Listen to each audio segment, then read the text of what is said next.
Obviously, you mentioned Caitlin was meeting with doctors over these past couple of days. Is there any update on those meetings or a potential timeline for her? I don't have an update. No, she saw another one this morning. I have not spoken with the trainers yet in between time from shoot around in a game, so no update from what we said yesterday.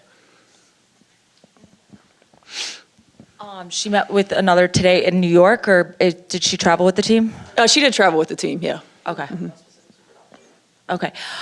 Just recapping All-Star Weekend, Yeah. what was your perception of it? How much, did you enjoy yourself? And just overall thoughts. I think I'm incredibly proud of our organization, of our city, just the attention to detail, the way that they showcased the W. It was just a really great environment. It was the epicenter of women's basketball for the weekend.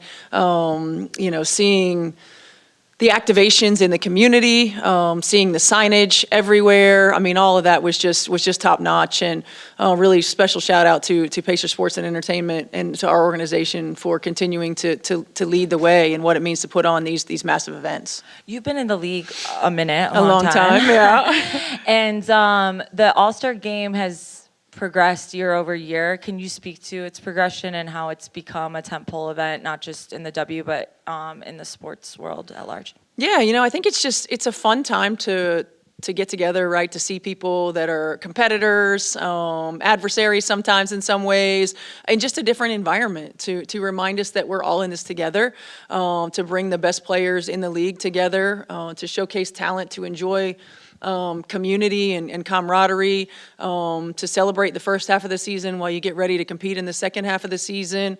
I think everybody'd like to see a more competitive game, but at the same time, it's a fun time to get everyone together and to enjoy one another, because it really is such a small community in our league, and to be able to celebrate one another it's fun. Lexi was saying that the team has been resilient, but in so many ways it follows your lead in terms of being resilient in the first half. I guess, what do you think of that characterization, that they've learned so much of their resilience from you, and what do you feel like you've taught them in the first half? Yeah, I mean, I feel like I learn a lot from them too. They're in the fire every single day. We as coaches just talk about it, and they're a really good group. They fight for each other every day. They play for each other every day. They've been dealt a lot of different circumstances, and they've handled it with grace, with humility, and haven't felt sorry for themselves, right? And we've just continued to chip away, and I'm proud of them for that. I think we've continued to grow through that, which I think is important, and I think will pay dividends down the line. I think players have gotten experience that they may not have been able to get if we hadn't have gone through what we've gone through already. And now it's just about us continuing to navigate putting those pieces together. Just when it seems like we start to get a little bit of a run, a rotation, a consistency, we've had another setback, but that's also part of professional sports. And so I think they've done a great job of handling it, and I'm looking forward to trying to see less of those moments in the second half of the season.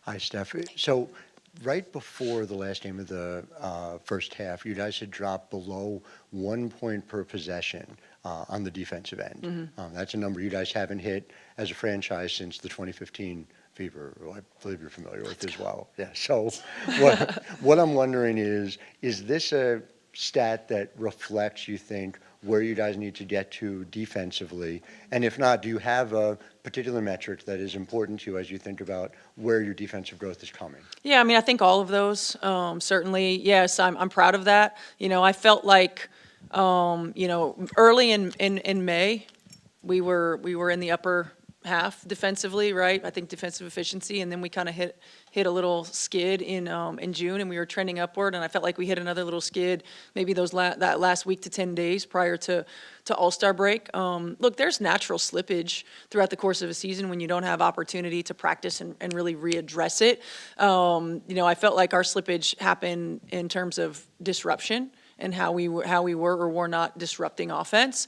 So we've got to continue to do that. Yes, I'm proud of that. Look, I didn't expect for us to go from where we were to the top, but we need to be middle of the pack, upper middle of the pack in order to give ourselves opportunities for success. So I'm proud of the way that this group has really embraced that.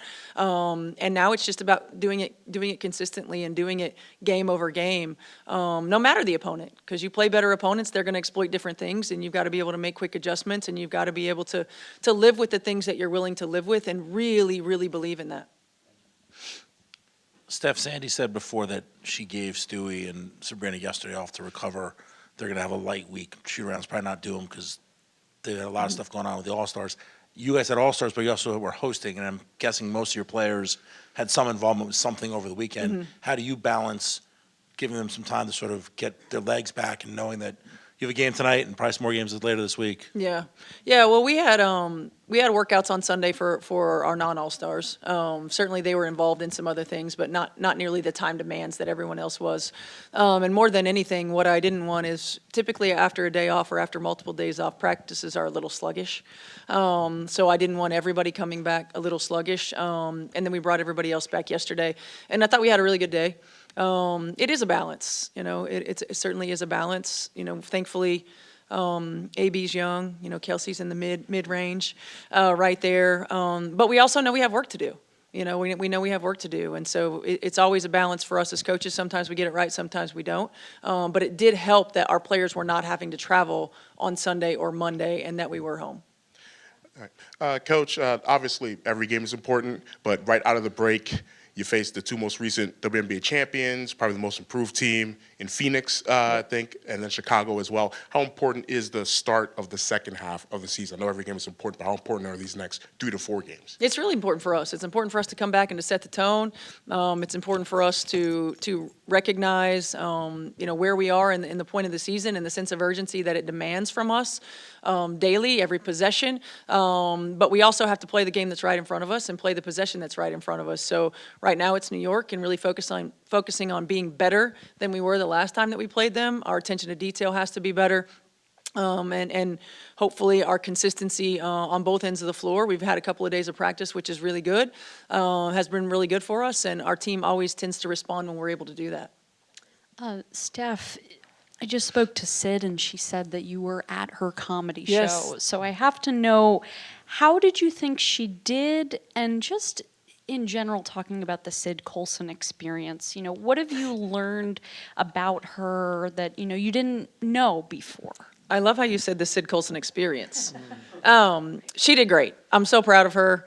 I know that she's done it before, but to do it in an environment like that was incredible. She was amazing. Someone asked me, what's it like to see Sid up there doing that? I'm like, well, we see it every day, right? There's comedic relief. There's improvisation every day in practice, every day that you're around her. I mean, she's one of the funniest people that I know.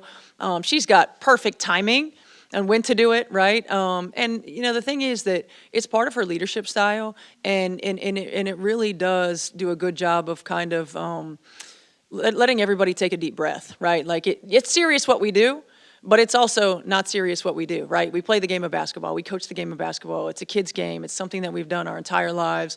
And so she really knows how to disarm people and bring it back down, especially in those high-pressure moments. She's obviously a wonderful human being. She's a coach on the floor. She's a coach in the locker room. I always tell her when she's talking to her teammates on the sideline or on the bench, get the board out, write it down. I mean, she's seeing it exactly like we see it. Her basketball mind is incredible. I kind of secretly hope that maybe she does comedy and coaching when she's finished playing. But I'm so thankful that we have her on our team, on our roster, and as a human being in our lives. Coach, piggybacking off that a little bit, I was talking to Sophie on the court, and she says she takes it as a little bit of a personal responsibility to keep everybody together. Mm-hmm. Is it hers? Are there any specific voices that have helped you the most in navigating the turbulence? Yeah, those two for sure. Sophie is just, her personality is just infectious. She is naturally a gifted leader. She's naturally a connector. She brings great energy, and so her voice carries. People listen. People are impacted by it. She knows the right thing to say. She's another one that really has a coach's mind. And she leads by example with how she shows up every day. And so certainly Sophie and Sid have been great voices of reason in our locker room, continue to be. AB as well. I think AB's one of the best leaders that I've been around. She's got great perspective. She's a high IQ player.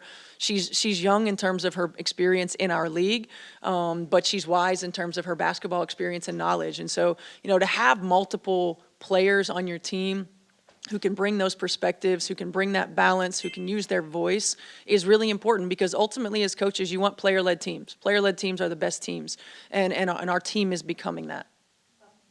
Steph, it's extremely rare in the WNBA for, a team to have a midseason acquisition, especially at the level of, Emma Miesemann. Yeah. So I guess I'm just curious, two-part question for you. Reaction when you hear that the defending champions bolstered their roster by getting yet another player of her caliber. And then also, heading into this trade deadline, there's going to be there's the potential for more movement, knowing that a lot of these players are on expiring contracts. So both those, if you don't mind. Yeah, well, my reaction is, oh, geez. No, obviously, Emma's been an incredible player in our league, hasn't been in the league for a little while, but has been an incredible leader abroad and player abroad. She just adds another dimension. You're talking about an already dangerous team that adds one of the best players in the world and allows them to play differently, depending upon who she's playing with and what kind of lineup they use. Spreads the floor differently, gives you a different look, offensively, defensively, probably a little bit more versatility. They're already long and have floor spacers, and now they've got another one, so it makes them even more dangerous. And what was the second part of the question? Just a trade deadline also has the potential to be a lot more movement than what we usually see, so I guess I'm just curious. Yeah, I think we all certainly expect some movement, continued movement. I think one of the great things about our league over the last few years is that we've continued to see more trade movement, free agent movement, all of the above than we've ever experienced before, and I think it keeps everybody on their toes. I think it's good for our game. It gives players opportunities to land in different spots and be in different positions. Ultimately, it's about finding the right fit, and it's about becoming the right fit for an organization. And so I'm excited that our league continues to trend that way. Thank you.